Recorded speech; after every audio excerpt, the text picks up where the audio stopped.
સુરતવાસીઓના આરોગ્ય સાથે ચેડા કરતી સંસ્થાઓ વિરુદ્ધ સુરત મહાનગરપાલિકાના આરોગ્ય વિભાગે લાલાક કરી છે। ડેપ્યુટી કમિશનર અને હેલ્થ ઓફિસરના સીધા માર્ગદર્શન હેઠળ સુરત મહાનગરપાલિકાના ફૂડ ઇન્સ્પેક્શન વિભાગ દ્વારા હાથ ધરવામાં આવેલી કડક તપાસમાં શહેરની 3 મોટી ખાણીપીણીની સંસ્થાઓના નમૂના ફેલ થયા છે।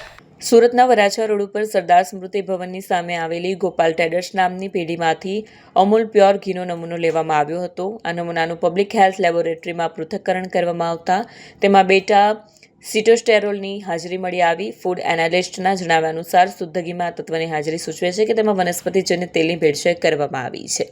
Food safety and standard act 2006 મુજબ આ નમૂનો સબ સ્ટાન્ડર્ડ જાહેર કરવામાં આવ્યો છે। સીમાડા વિસ્તારમાં પ્લોટ નંબર 8 વાલમનગર સોસાયટી બી ખાતે કાર્યરત વરના દૂધ ગુરુકૃપા ટ્રેન્ડિંગમાંથી દૂધના માવાનો નમૂનો લેવામાં આવ્યો। લેબોરેટરી રિપોર્ટમાં નમૂનો પણ ધોરણા મુજબનો જોવા મળ્યો નથી। રિપોર્ટ અનુસાર આ માવામાં ચરબીનું પ્રમાણ નિર્ધારિત ધોરણ કરતાં ઓછું મળી આવ્યું છે। મીઠાઈઓમાં વપરાતો આ માવો ગુણવત્તાવિહીન હોવાનું સાબિત થતાં તેને સબસ્ટાન્ડર્ડ જાહેર કરી વેપારી સામે કાર્યવાહીની તૈયારીઓ શરૂ કરાઈ છે। સૌથી ગંભીર કિસ્સો ભટાર વિસ્તારના અશોકા પેલેડિયમમાં આવેલી શ્રીજી ઘી પાર્લરમાં જોવા મળ્યો છે। અહીંથી પ્યોર ઘી ઓફ દેશી કાવ વલોણું ઘીનો નમૂનો લેવામાં આવ્યો હતો। તપાસમાં આ નમૂનો માત્ર સબસ્ટાન્ડર્ડ નહીં પરંતુ અનસેફ જાહેર થયો છે। આ ઘીમાં ટ્રાન્સ ફેટનું પ્રમાણ નિયત મર્યાદા કરતાં ઘણું વધારે મળી આવ્યું છે, માટે જવાબદાર ટ્રાન્સફેટ હૃદયરોગ અને અન્ય ગંભીર બીમારીઓ માટે છે, જેના કારણે આ સંસ્થા વિરુદ્ધ કડક પગલાં લેવાશે। સુરત મહાનગરપાલિકાના જનસંપર્ક વિભાગે જણાવ્યું છે કે ફૂડ સેફ્ટી એક્ટ 2006ના નીતિ નિયમોનું ઉલ્લંઘન કરનારા 3 એકમો સામે કડક કાર્યવાહી કરવામાં આવશે। હું BR Brahmbhatt, food safety officer, Surat મહાનગરપાલિકા।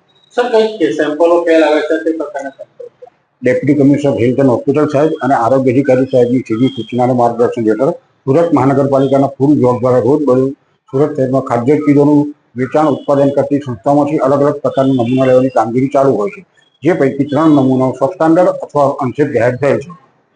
કઈ જગ્યાના સેમ્પલ છે? ગોપાલ ટ્રેડર્સ, વરના દૂધ, શ્રીજી ઘી પાર્લરના નમૂનાઓ સબસ્ટાન્ડર્ડ અથવા અનસેફ જાહેર થયેલ છે। કઈ પ્રકારની કાર્યવાહી રહેશે? તેમની વિરુદ્ધ ફૂડ સેફ્ટી એન્ડ સ્ટાન્ડર્ડ એક્ટમાં કાયદાની જે જોગવાઈઓ છે તે પ્રમાણે આગળની કાર્યવાહી કરવામાં આવશે।